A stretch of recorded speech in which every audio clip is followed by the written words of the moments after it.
Mesdames, Messieurs, bienvenue à notre avant-dernière émission d'actualité locale et régionale dans l'érable. Et en bref, bientôt, vous le savez, ce sera les vacances pour tout le monde. L'été, c'est fait pour jouer, comme le mentionne notre future Société des loisirs. Cet été, la TVCE en profitera pour aller visiter les merveilleux endroits, festivals et événements en cours dans notre région afin de mieux connaître notre belle MRC de l'érable. Ici Lydia Jacques. La Société des loisirs vous propose cette semaine la pièce de théâtre Georges Dandin, présentée par la troupe Capla de Victoriaville, qui comprend quelques comédiens, entre autres, de Princeville. Le tout se déroulera au pavillon Arthabasca de Victoriaville. La troupe Capla a décidé de rendre hommage à Molière avec cette pièce de théâtre signée Molière. On sait que cette année, on fête le 400e anniversaire de Molière. Le personnage Georges Dandin, c'est un paysan sans problème, manque pas d'argent non plus, il a obtenu même un titre de noblesse grâce à sa fortune. Monsieur de la Dandinière, son titre de noblesse. Sa femme, Angélique, n'a jamais voulu de cette union. Angélique saura-t-elle rester et demeurer Angélique? Ah, les tentations et les mauvaises langues. Pour l'instant, voici la première entrevue qui vous fera évidemment réfléchir sur notre monde de demain avec tout ce gaspillage. Que peut-on faire pour aimer davantage notre mère, la Terre? Car il ne faut pas oublier que c'est elle qui nous nourrit. Dans la région, nous avons l'AGEPA, c'est-à-dire l'Association des groupes d'éducation populaire autonome Centre du Québec. La TVCE reçoit donc François Duguay, qui est le coordonnateur passionné d'environnement, de recyclage et aussi de longue durée. Vous allez comprendre le pourquoi de son entrevue.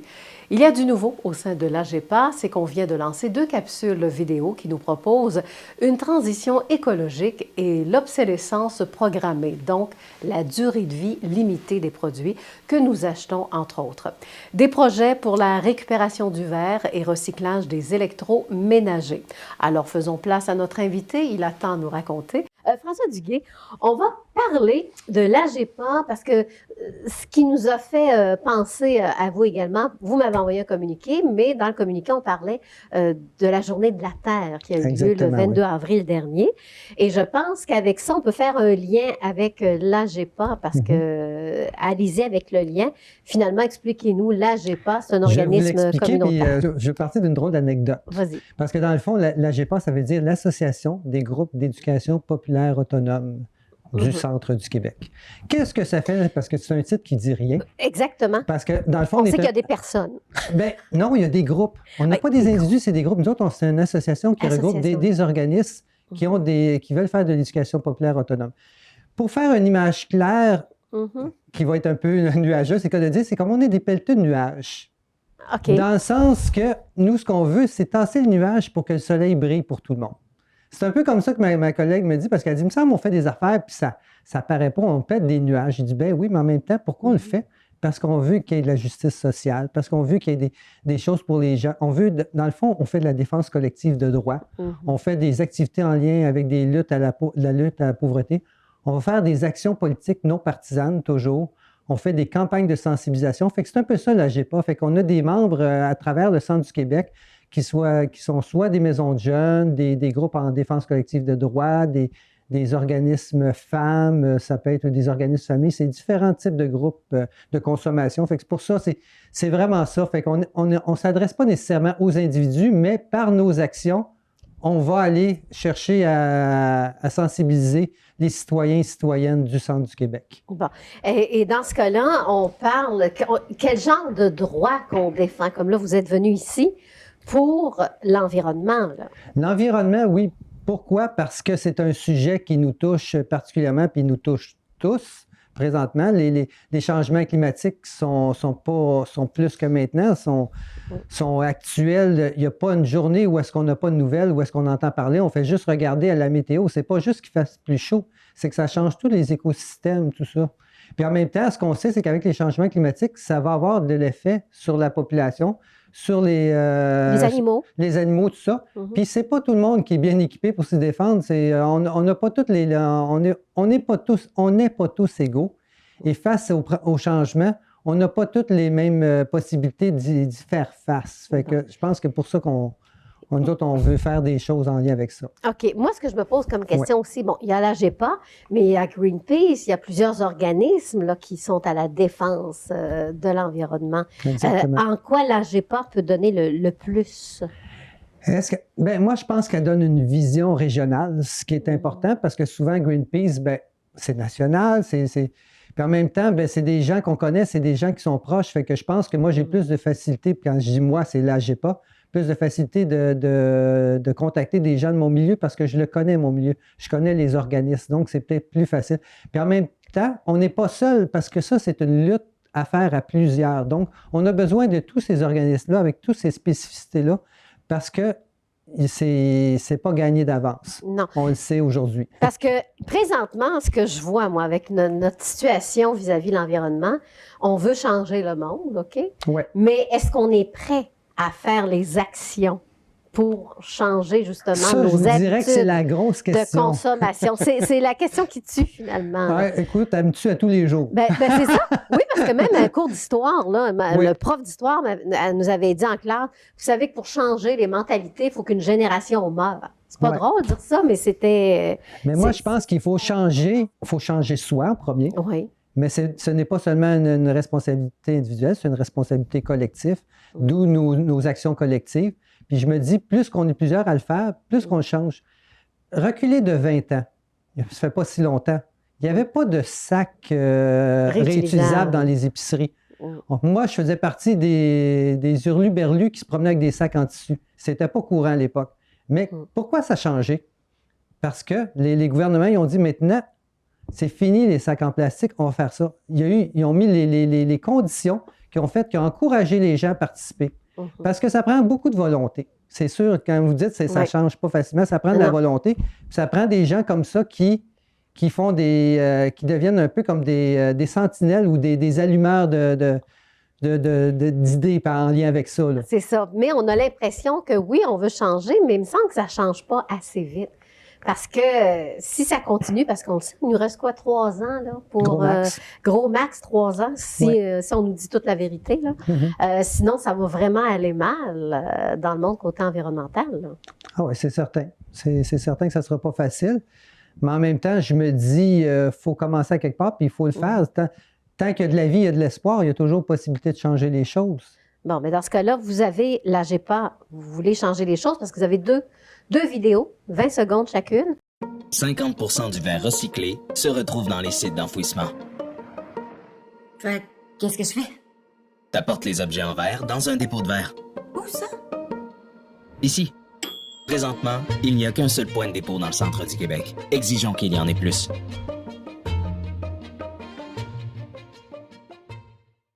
Finalement, cette première vidéo, on parle du verre. Ça parle de quoi exactement cette vidéo? C'est que le verre, la majorité du verre qu'on met dans les bacs s'en va à l'enfouissement. Et le problème, souvent, c'est ça, c'est qu'il y aurait une façon de prolonger cette vie-là puis de donner aussi une valeur marchande. Mais pour ça, il faut le mettre dans des bacs dédiés. Et présentement, au centre du Québec, il n'y a qu'un seul lieu où est-ce qu'on peut aller porter le verre. Attends un peu, là, parce que moi, tout ce qui est verre, je mets ça dans mon bac de récupération. Exactement. Puis là, le bac de récupération, là, vous êtes en train de me dire que... qu'il y en a une partie qui se perd. Il va avoir une valeur, il va être refait, mais il y aura une meilleure valeur s'il était séparé des autres matières, le papier, le carton, les plastiques. Parce qu'à un moment donné, ça se contamine, puis pour les compagnies qui veulent réutiliser ce verre-là, il y a moins de valeur. Donc, c'est moins important. Et ce que je trouve important avec ça, c'est que c'est parti d'une initiative que j'ai vue dans l'Estrie, d'un groupement de citoyens. Puis ça s'appelle Opération Vert, V-E-R-R-E, V-E-R-T. Fait qu'eux autres, ils ont comme forcé leurs élus à dire « Hey, on veut le récupérer, nous autres, le verre. » Fait que maintenant, il y a plus de 11 municipalités en Estrie qui fonctionnent comme ça, qui ont fait je t'ai pas dit des réservoirs, mais des containers, excusez l'anglicisme, là, spécifiquement pour le verre. Pour le verre, moi, je sais qu'on fait à place du sable pour somblaster, excusez le terme anglais, c'est le mot que j'ai appris, mais on prend du verre aussi. Oui, mais ils pourraient le refondre puis faire d'autres choses avec. Voilà. Fait que ça serait une bonne chose. Puis c'est ça le problème, c'est qu'il y en a juste un au centre du Québec. Il est situé à Victoriaville. Et autre chose, c'est qu'il est seulement accessible aux résidents de Victoriaville. Il faut être résident pour le porter. Moi, je me dis que ça serait quand même assez simple d'en mettre dans des lieux, dans différentes municipalités à travers le centre du Québec. Alors ça, c'est la première vidéo. Et la deuxième? La deuxième, elle quoi? parle de l'obsolescence des produits de consommation courante. Quand je parle de consommation courante, je parle des cellulaires, je parle des ordinateurs, des frigos, des grille-pains, tous les accessoires qui, dans le fond, à partir du moment qu'ils brisent, notre premier réflexe, c'est de le jeter. Bien, pas nécessairement. Avant que ça en arrive là, on est allé les porter, nos vieux grille-pains, pour aller les faire réparer. Puis, on ne peut même pas l'ouvrir pour le réparer. Exactement. Les pièces ne sont pas disponibles. Les techniciens, s'il y en a, sont hors de prix. Fait que souvent, 90% du réflexe des gens, c'est de dire « je jette, j'en achète un neuf ». Même en France, ils ont commencé à faire des lois là-dessus pour dire maintenant, il faut que un produit ait une durée de vie de temps, une garantie de temps, puis aussi, ils ont mis un indice de réparabilité sur les produits. Fait que ça, c'est des choses. Puis en même temps, bien, ça encouragerait un autre type d'économie. Ça serait vraiment une bien chose. C'est pas normal que quelqu'un qui a un frigo, qu'après 5 ans, il soit obligé de le mettre au rebut parce qu'il est plus bon, parce qu'il coûte trop cher à réparer. C'est pas normal, ça. Alors, on va écouter cette vidéo-là. Consommer de façon responsable, ce n'est pas seulement recycler. Fait que je fais quoi avec ça? Tu répares, tu reconditionnes ou tu réutilises. OK. Mais je fais ça comment? C'est possible, en exigeant des biens durables et des réparations accessibles.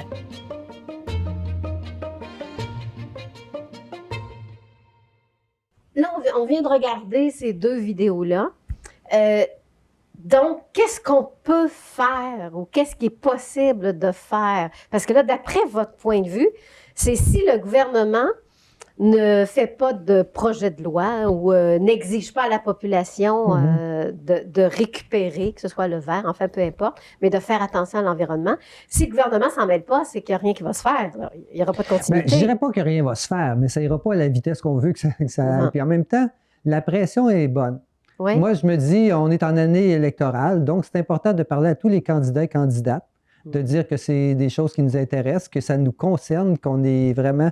Et je pense surtout aux élus, par rapport au dépôt de verre, les élus municipaux, autant les conseillers, conseillères, maires et mairesses, c'est facile, là. C'est le palier de gouvernement qui est le plus près de nous. Donc, ils sont accessibles. C'est possible de leur en parler, de leur expliquer pourquoi on fait ça. D'ailleurs, nous, on a déjà commencé à faire cette campagne-là auprès d'eux. Oui, mais le consommateur, comme moi, là, on a commencé à récupérer. Ouais. Qu'est-ce que je peux faire de plus? Parce que le gouvernement, c'est bien beau, mais il ne nous surveille pas à la maison. Qu'est-ce qu'on peut faire de plus? De plus. Je vous dirais, c'est drôle, hein? Moi, c'est acheter de la qualité. La qualité coûte plus cher parce que souvent, on achète un prix. Puis le prix, bien, c'est souvent du fait vite, beau, bon, pas cher. Moi, en tout cas, dans ma perspective, j'ai l'impression que les produits de qualité sont souvent plus durables. Donc, ils devraient être aussi plus facilement réparables. On remarque ça dans certaines choses, que ce soit dans n'importe quelle chose. Quand on regarde, mettons, des vélos. Oui. Des vélos de grande qualité sont il y a plus facilité de avoir des pièces. C'est des choses à vérifier aussi auprès de notre marché, puis aussi l'exiger auprès d'eux autres, dire « Hey, j'aimerais bien ça, là, mais qu'est-ce qui arrive? Qu'est-ce que je fais avec ça? » D'arrêter de s'en tenir tout le temps à la réponse, c'est comme ça. Moi, c'est quelque chose qui ne me rentre pas dans la tête et je me dis qu'il faut justement l'exiger. L'auto électrique, par exemple, est-ce que c'est un bon choix? C'est pas un mauvais choix. Bon, le cellulaire... C'est pas un mauvais choix, mais regardez les cellulaires. Pourquoi on change les cellulaires aux 2 ans? Ça n'a pas de bon sens. Ils ne brisent pas tous au bout de 2 ans. Mais le problème, c'est que la technologie change tellement vite qu'à un moment donné, les applications, on n'est plus capable de les mettre à jour. Ça, c'est un grand problème.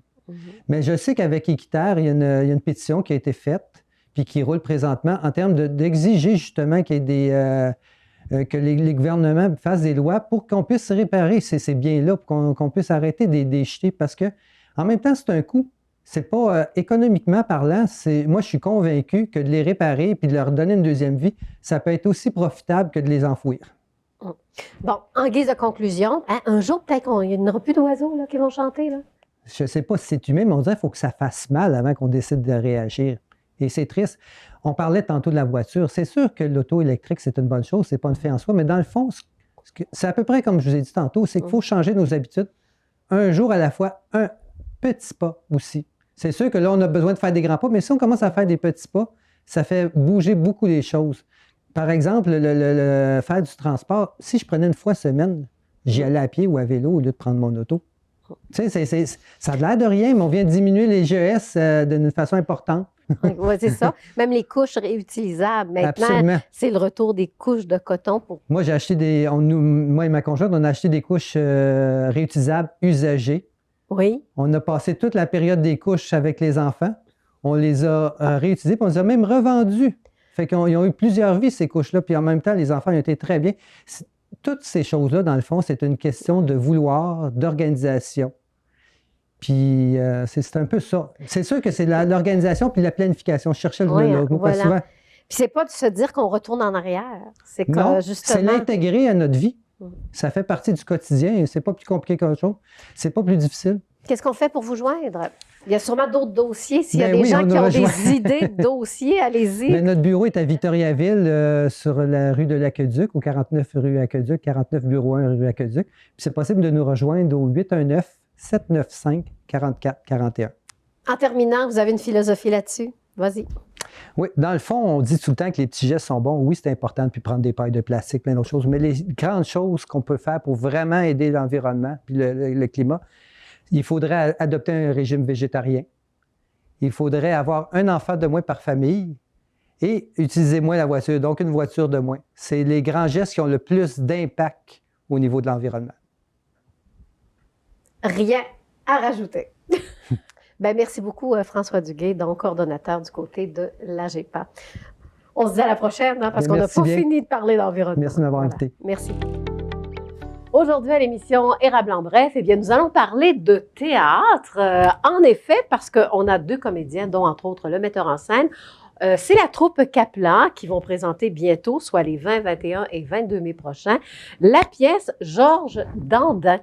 Et ça, c'est le titre, hein? Mais Georges est sûrement tout un personnage, puisqu'il il a eu une grande promotion, c'est que c'est le titre et c'est le personnage principal. Alors, probablement qu'il y avait une bonne entente avec le metteur en scène, justement. Nous recevons le metteur en scène, Martin Drouin. Bonjour, Martin. Bonjour, Lydia. Et justement, nous avons Dandin. Alors, Dandin, que l'on nomme Gabriel Boutin. Allô, Gabriel? Bonjour. Bon, Gabriel, ça fait plusieurs pièces pour la troupe Kaplan. Oh mon Dieu, je ne sais pas combien, peut-être une quinzaine à peu près. Oui, hein? Oui, pour toi, oui. Oh, au moins une quinzaine. Là. Mais la troupe en tant que telle, c'est sa 42e production. Oui, mais comme on dit pour Gabriel, ce qui est plaisant, c'est que dans ces personnages qui sont tristes ou violents ou heureux, il y a toujours une démarcation. On n'arrive jamais à reconnaître le Gabriel d'avant à cause de ses rôles aussi. Alors ça en passant, c'est un compliment. Ben oui. Ben, c'est le fun, on touche à toutes sortes de registres. On fait pas juste de la comédie, on fait du drame, on fait... Oh oui, du trance aussi en même temps. Bon, mais là, j'aimerais ça qu'on parle un petit peu de l'histoire. Rien de mieux que le metteur en scène. Après ça, on revient avec Georges, OK? Je vais vous demander d'être Georges dans quelques minutes. Donc, Martin Drouin, metteur en scène, vous n'en êtes pas à vos débuts, là. Non, ça commence à faire quelques années, effectivement. Là. S'il y avait eu du théâtre en 2021, ça aurait fait 25 ans pour moi que j'avais commencé à faire du théâtre en tant que comédien amateur et ensuite de ça en tant que metteur en scène aussi. Donc, je jumelle les deux à la fois. Et la COVID, est-ce que ça a été difficile? Parce qu'il y a quelques pièces de théâtre amateurs qui ont décidé de laisser tomber, de ne pas représenter d'autres pièces. Pendant toute cette pandémie-là, il y a malheureusement des projets qui ont été laissés tomber. D'ailleurs, on en avait un ensemble, Gabriel et moi. Mais dès que, disons, les mesures sanitaires ont permis de pouvoir se rassembler un peu plus, on a décidé, là, nous, on prend la chance de monter un autre projet. Puis, étant donné qu'en 2022, ça aurait été le 400e anniversaire de la naissance de Molière, j'avais, depuis plusieurs années, caressé le projet de monter justement une pièce de cet auteur-là pour souligner le 400e anniversaire. Pourquoi le choix de Georges Dandin? On connaît beaucoup l'avare, le malade imaginaire. Les fourberies de Scapin. Les fourberies de Scapin, qui a déjà été monté d'ailleurs par la troupe. C'est les pièces qu'on connaît au théâtre. Exactement. Même au théâtre professionnel. Oui, c'est ça. Aussi, oui. Personnellement, j'avais déjà vu la pièce Georges Dandin dans le temps que j'étais à l'université à Québec. Puis, j'étais tombé en amour avec ce projet-là. Puis, quand l'opportunité est arrivée de monter justement un Molière pour cet anniversaire-là, c'est la pièce que j'ai proposée. Bon, est-ce que c'est une comédie? Parce que là, on la connaît moins, cette pièce de C'est Molière. une pièce qui est considérée comme une comédie, mais avec le traitement qu'on en a fait, on va toucher un petit peu à tout. Il y a un peu de drame, un petit peu de... il y a de la comédie, évidemment, étant donné que c'est l'essence même de la pièce, mais on se limite pas. Donc, sans vouloir voler de punch, là, j'invite les gens à venir découvrir tout ça. Oui, mais je veux que vous en disiez un petit peu plus parce qu'on connaît Molière dans la recherche de ses personnages. On donne toujours des caractéristiques. En fait, dans la pièce Georges Dandin, ce que Molière a voulu décrier un peu, c'est la bourgeoisie de l'époque, qu'on retrouve surtout à travers les beaux-parents de Georges Dandin, qui mettent l'honneur de leur famille vraiment au-dessus de tout, même au-dessus de leur fille. Dans le fond, Georges Dandin, c'est un riche paysan. Lui, il a fait fortune en travaillant et a voulu s'élever d'un rang, parce qu'on sait qu'à cette époque-là, il y avait la royauté, la bourgeoisie, les paysans ensuite. Puis, il a eu l'opportunité d'épouser une dame de la bourgeoisie, donc une jeune fille de la bourgeoisie, en échange d'un montant d'argent pour les finances qui n'allaient pas très bien du côté des beaux-parents. Et donc, c'est comme ça. Sauf que... La dot. Oui, c'est ça. Et malheureusement, son épouse décide que elle, un mariage arrangé comme ça fait pas son affaire. Non. Comme la plupart des pièces de Molière, il y a un mariage arrangé qui ne convient pas à la mariée. Sauf que elle découvre la vie, découvre les gens qui peuvent la courtiser. Donc, elle se laisse effectivement courtiser par quelqu'un du voisinage. Puis, elle aime beaucoup la sensation que ça lui fait vivre. Puis, Georges Dandin, quand lui, il apprend cette histoire-là, tente de prouver aux parents à quel point sa femme mène une vie non convenable selon l'époque. Mais malheureusement, Ça marchera pas. ça ne fonctionne jamais. Et de là aussi la deuxième partie du titre, Le mari confondu. Donc, à chaque fois que Georges Dandin tente de faire exploser la vérité, ça lui pète en face. Voilà. Parle-moi des autres personnages. Oui, alors donc on a la femme de Georges Dandin qui est plus jeune que lui, quand même pas mal plus jeune. On a les beaux-parents, donc les deux bourgeois vraiment attirés par l'argent plus que l'humanité de Georges Dandin. Ensuite de ça, on a le courtisan qui s'appelle Clitandre, qui engage un personnage qui s'appelle Lubin, qui est son messager pour aller dire à Angélique, la femme de Dandin, qu'il est amoureux d'elle. Et on a aussi deux serviteurs dans la maisonnée de Georges Dandin, c'est-à-dire Claudine, qui est la servante d'Angélique, et Colin, qui est mon serviteur. plus le serviteur, effectivement, l'homme à tout faire. Là, c'est le temps. On va faire parler Georges. Okay. Georges, qu'est-ce qui t'a attiré dans ce personnage-là? Je vais commencer par Gabriel. Ah, ben, mon Dieu, je dirais le fait que lui essaie de quoi, mais ça marche pas, ça revient contre lui. Tu sais, le fait qu'il est malchanceux. Mais on a de la sympathie pour Georges. C'est pour ça, c'est ça que Molière est bon pour trouver, pour que le public, qu'importe ce qui va arriver à son personnage principal, on l'aime. Parce que tout le long de la pièce, tu seras là. Oui, sauf certains petits bouts, là, mais je dirais 80% du temps, je suis sur scène. Et c'est phénoménal parce que Molière, c'est du texte. Hein? Oui. C'est du texte. C'est du texte, mais c'est du vieux français. Avec des tournures de phrases, des mots qui sont pas dans le même ordre que d'habitude. Donne-moi des petits expressions. exemples. J'aimerais Bon, ça. mettons, un moment donné, il va dire, vous avez pas voulu me croire. Vous ne m'avez pas voulu croire. C'est des mots qui sont... Il y a certaines expressions aussi qu'on n'utilise pas, même qu'on a dû faire quelques recherches pour les comprendre. Ah oui, comme. Il ne faut pas faire un pas de clair. Un divertissement de court un lièvre. Faire un pas de clair, c'est de ne pas faire une gaffe, en fait. OK.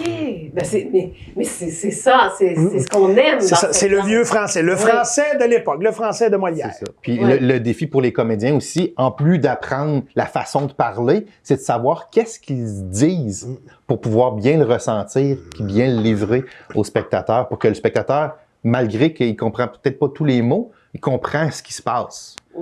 Et ta recherche pour ton personnage? Ah, ça a été très simple. Moi, ça veut dire, j'aime ça jouer au feeling. Oui, ben c'est ça, Alors, ton feeling, ça a le été quoi pour feeling, lui, le feeling, c'est de garder ça simple.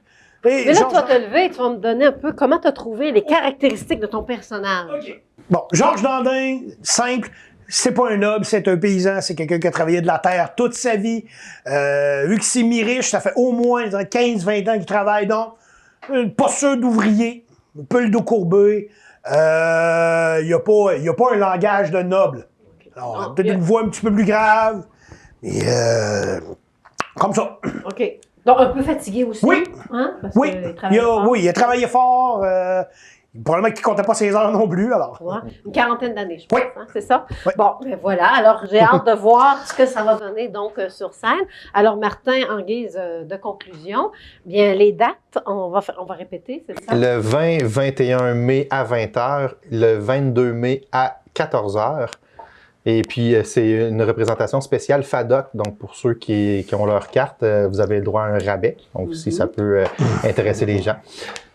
Et juste pour conclure, je sais que habituellement, parce que nous, pour la télévision, on prend des vacances pendant l'été, mais l'été, il y a un grand événement pour la troupe Capla. Effectivement, dans le fond, il y a le Festival des amateurs de théâtre à Victoriaville qui va en être finalement à sa 8e édition, parce que ça fait 2 ans qu'on le repousse étant donné la COVID.